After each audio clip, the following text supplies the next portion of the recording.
Whispers from Eternity, Yogananda's prayer demands. Make me a lion of thy all-conquering wisdom.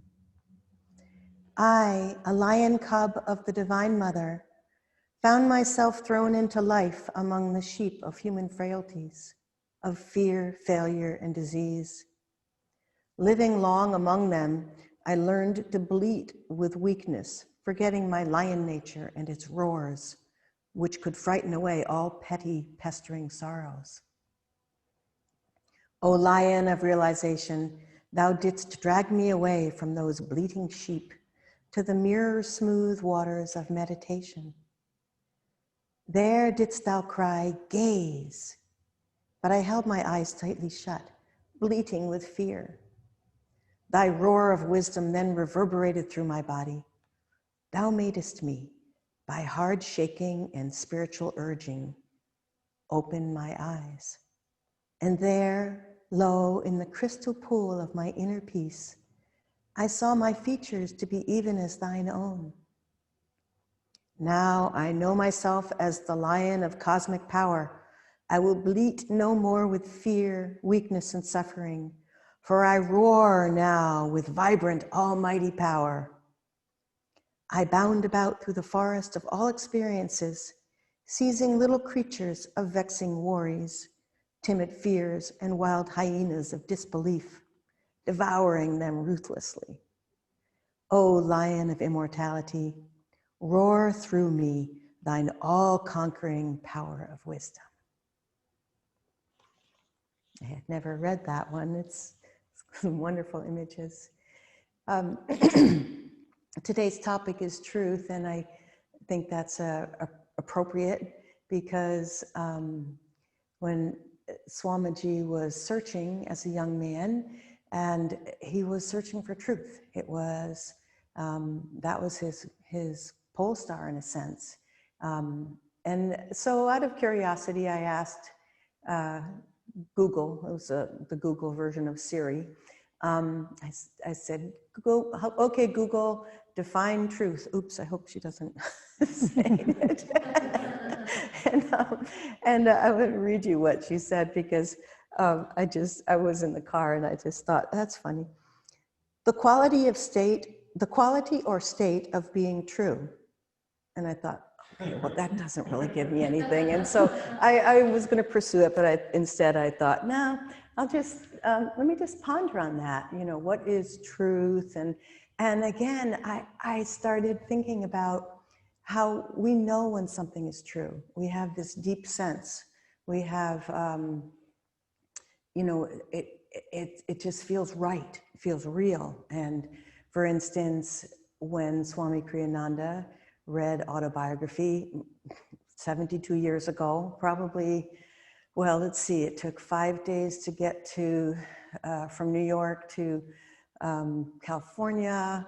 He was there the 12th, he probably left the 6th or 7th, so he read it straight for 3 days, and I don't know the exact chronology, but you know, it was early September, and he read it basically, and he paused to pack his clothing and say goodbye to his family, and he got on the bus and went straight to California to meet this Yogananda. He knew, he'd been searching, and searching for truth and understanding what is life about. And I think that's probably been the case for most of us in our journey towards, you know, in life, trying to figure out what are we doing here? What is the purpose of life? How do I deal with it? And for me, and I assume many of you listening to this, we're so blessed to have these teachings. So I often think what my life would be like without it. And it's not pretty.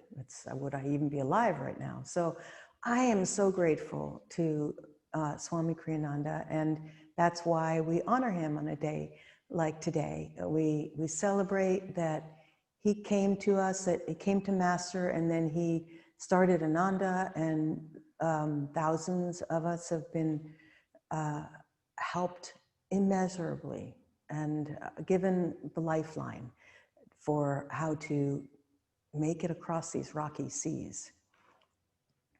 There have been a few tributes to him, and I saw one beautiful one today, which I had to go ahead and also post. Let's see if I can find it now. I wanted to share it with you. Come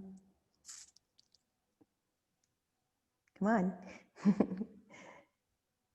Well, while I'm waiting for this, there we go. It's a beautiful picture of Swamiji. I don't know if you can see it. Let's see. This is definitely the age of technology, right? Where I'm showing a picture of Swami. Let's see. Well, let's see if I can get it up there. David, you're going to have to tell me right, left. Closer, closer, closer. Look at that smile. Do you see that his whole body is just full of irrepressible laughter? And that's what it was like to be around him. You just, you know, I mean, obviously not when you're sitting in meditation, but socially, or he's reading a story or just visiting. Here's the caption. And this is a quote. "Make it a point today to laugh at least 3 times from your heart. Such laughter is the strongest antidote for disease, depression, and corroding sorrow of every kind." So, I mean, of course, we've heard that laughter is the best medicine, but I think it gives your whole system a jolt of cosmic energy and helps to move things in. So let me just see if there's anything outside. Okay, this is something I find fascinating too, because I think when in my teens, when I first started meditating and searching and wondering what is it all about, and then I started doing yoga and nothing was quite giving me the answer. And then I found myself in Southern California, having driven cross country from here, and camping on a bluff right next to the Encinitas Hermitage. And so that's when Yogananda first came into my life, and it'll always be for me, in a sense, my spiritual anniversary. But a more important one, well, not a more important one, of course, but in addition to that, 6 weeks later, I met Swami Kriyananda. And again, I just knew I had to move to this community and live this yogic lifestyle. And so Swami has been such an example of discipleship. How does a disciple behave? Attunement, compassion, joy, courage, wisdom, laughter, unconditional love, friendship, and all of these things to thousands of people. And he still lives, even though he's been gone now for over 7 years. Through his words, through his music, through his writings, through his lectures, everything is, there's such a huge treasure trove of inspiration.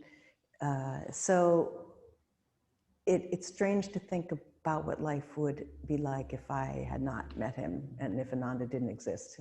Kind of pause and think about that for a moment. And so I love that Asha puts it, this is his spiritual anniversary. Well, I think of it kind of as a birthday, a spiritual birthday, but also the way she put it is it's our gratitude day. And so that being said, I'd like to have David play this song from the oratorio, Thy Will, because throughout all the trials of Swami's life, and he had many, and worked off a lot of karma, he just accepted it. And he said to see Divine Mother, see your karma as a gift from Divine Mother, because she's giving us, Divine Mother is how Yogananda worshipped God, and it's kind of all compassionate, unconditional love and wisdom energy. But to see that as a gift, because we have to deal with it, right? We can't just kind of sweep it under the rug and hope it's not going to come back. It's probably going to keep nagging at us.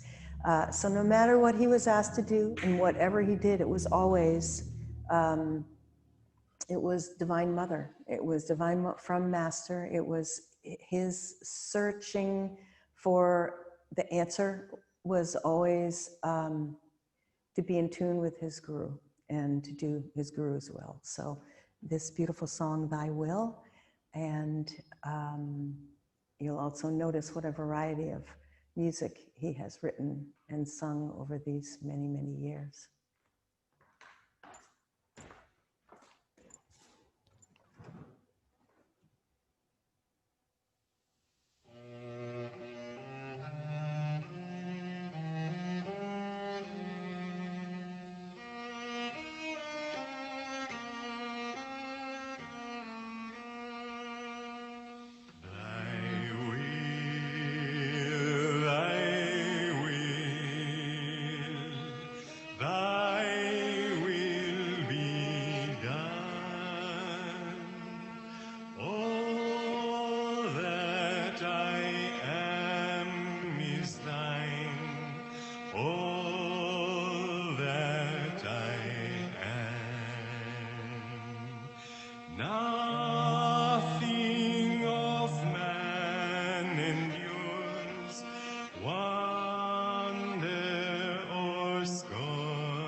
So those, of course, are the words of Jesus, and that is from Swamiji's oratorio. And I just leave you with a simple thing to help with this. You know, it's the desires, our own wishes, and you know, desires that get in the way. And if we can put those aside and really try to get to the heart of what is right, what is true in our actions and in our lives, I just have to say that one thought that I had also was when we were talking about, when I was talking about truth and the meaning of it, and I thought, really, it's our intuition, because, and again, that's attunement. So it's this whole string that leads to attunement with the guru, to right action, to living our lives in the highest possible way, to getting ourselves out of the way, our desires, and just being able to be the most perfect channel that we can. And so I just had this thought, intuition, and it would be, you know, when you're learning that truth really is in your true intuition. I don't know if that's a stupid word or not, but it came to me. The thought I want to leave you with is a practice you can do every night as you're going to sleep, and just, you don't have to spend a lot of time, but just let your last thoughts be offering the day, the week, your life, everything into that fire of purification, that fire that will burn up everything that is not true, and just see if that practice helps make things just a little bit easier. If every little thing we can do in our meditations and in our daily lives, and serving our friends and our family, and try this little practice at night to burn up all your desires at the end of the day. And thank you. So we'll take an offering now.